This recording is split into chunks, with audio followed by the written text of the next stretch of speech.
Assalamualaikum warahmatullahi wabarakatuh. Nama saya Abdul Karim, mahasiswa Hukum Siber Muhammadiyah. Saya akan menjelaskan mengenai hukum humaniter internasional, hukum perang atau hukum konflik bersenjata, terutama konflik bersenjata yang terjadi dalam perang Gaza. Sumber hukum utama dari hukum humaniter internasional adalah Konvensi Jenewa 1949, di mana ada 4 konvensi, lalu kemudian ada protokol tambahan di 1977, di mana ada 2 protokol, lalu kemudian berbagai konvensi yang melarang senjata tertentu, seperti penggunaan senjata biologi, senjata kimia, dan larangan ranjau darat anti personel, serta senjata klaster. Lalu kemudian hukum kebiasaan internasional, yaitu aturan yang dianggap mengikat semua negara karena praktik yang konsisten dan diyakini sebagai hukum. Tujuan hukum humaniter internasional adalah membatasi dampak konflik bersenjata melalui melindungi orang yang tidak terlibat dalam permusuhan. Dalam ini termasuk penduduk sipil dan tenaga medis kemanusiaan. Lalu yang kedua, membatasi sarana atau cara dan metode berperang, melarang penggunaan senjata dan taktik yang menyebabkan penderitaan yang tidak perlu. Jadi kata kuncinya adalah penderitaan yang tidak perlu, kerusakan luas jangka panjang pada lingkungan, atau yang tidak dapat membedakan antara kombatan yang terlibat perang dan masyarakat sipil. Prinsip-prinsip dasar ada 5. Yang pertama adalah distinction atau pembedaan. Wajib membedakan antara kombatan yang boleh diserang dengan penduduk sipil.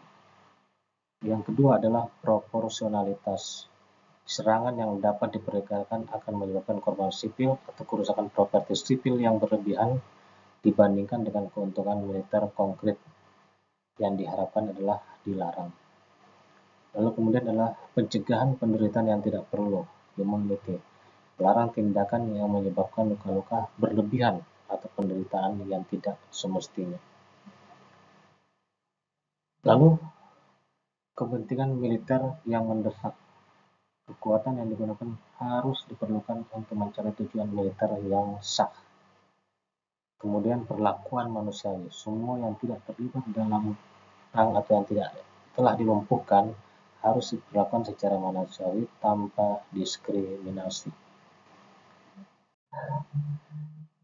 Dari uraian di atas kita akan membahas mengenai Perang Gaza yang dimulai sejak 7 Oktober 2023 dan korban jiwa menurut versi Haaretz itu hampir 100.000. Sementara menurut Kementerian Kesehatan Gaza itu sudah di atas 55.000 jiwa.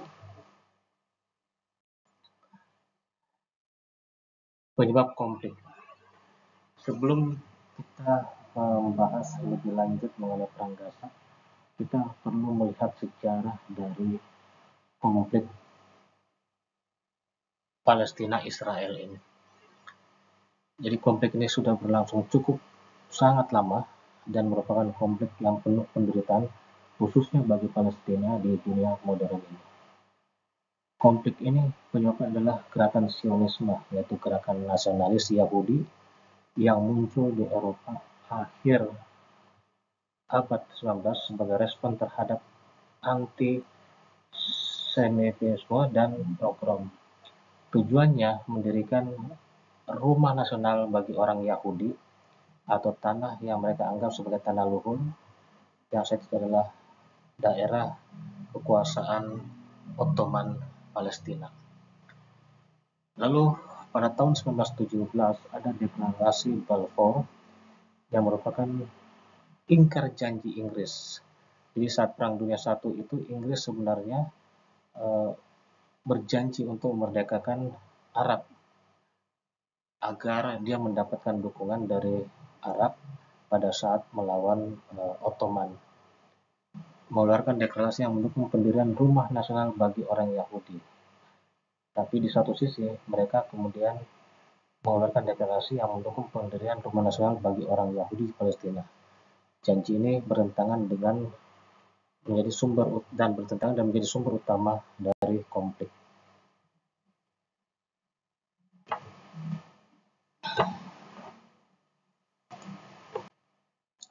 Pada tahun 1948, Inggris menyerahkan masalah Palestina ke PBB, yang kemudian membuat rencana pembagian atau yang dikenal sebagai Resolusi 181, membagi Palestina menjadi dua negara, satu Yahudi yang terdiri dari 55% tanah dan satu Arab 45% tanah, dengan Yerusalem sebagai corpus separatum di bawah kendali internasional.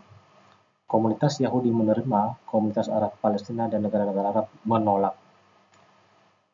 Lalu kemudian Perang Nakba yang terjadi setelah Israel memproklamasikan berdirinya negara Israel tahun 1948 terjadi antara negara-negara Arab, dalam hal ini Mesir, Suriah, Yordania, Irak, dan Lebanon, yang menyerang Israel, dan tapi kemenangan ada di Israel, sehingga lebih dari 700.000 warga Palestina diusir atau mengungsi.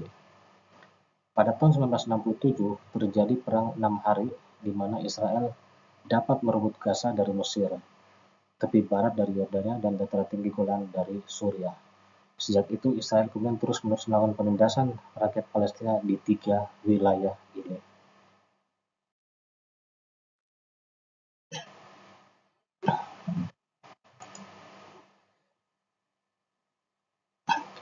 Nah, kalau kita lihat di video ini adalah salah satu video mengenai kondisi perang Gaza.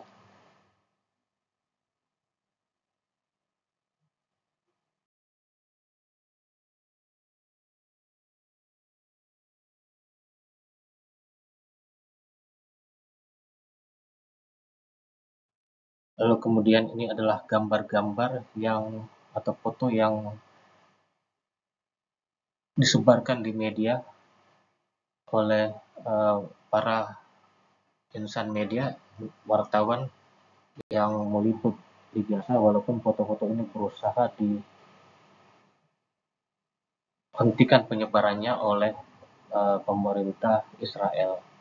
Kita lihat di gambar paling atas bagaimana anak kecil itu menjadi korban, lalu kemudian masyarakat sipil, bagaimana pengungsi-pengungsi dan orang-orang yang sebenarnya bukan termasuk kombatan. Jadi kalau kita lihat di konvensi Jenewa tadi, tidak ada perbedaan antara kombatan dan sipil yang diserang oleh Israel. Semua diserang dan semua dihancurkan. Kalau kita lihat dari foto-foto tadi yang saya sudah taruh di slide, kita bisa melihat beberapa kejahatan Israel di Perang Gaza. Yang pertama adalah membunuh masyarakat sipil. Ini melanggar prinsip distinction atau pembedaan dan proportionality yang dilarang melakukan serangan yang dapat diperkirakan akan menimbulkan korban jiwa di kalangan sipil. Lalu melanggar juga serangan ini berlebihan dibandingkan dengan keuntungan militer yang konkret. Lalu melanggar juga pasal 3 bersama Konvensi Jenewa 49 yang melarang pembunuhan terhadap orang yang tidak mengambil bagian dalam permusuhan, dalam hal ini warga sipil. Protokol tambahan 1977 pasal 51 ayat 2, 4, dan 5. Kesimpulannya adalah bahwa semua prinsip-prinsip hukum humaniter internasional sudah dilanggar oleh Israel dalam Perang Gaza. Dan ini tidak bisa disangkal oleh Israel karena begitu banyak foto-foto dan video yang tersebar di internet. Lalu kemudian begitu banyak korban-korban sipil yang memang tercatat secara resmi.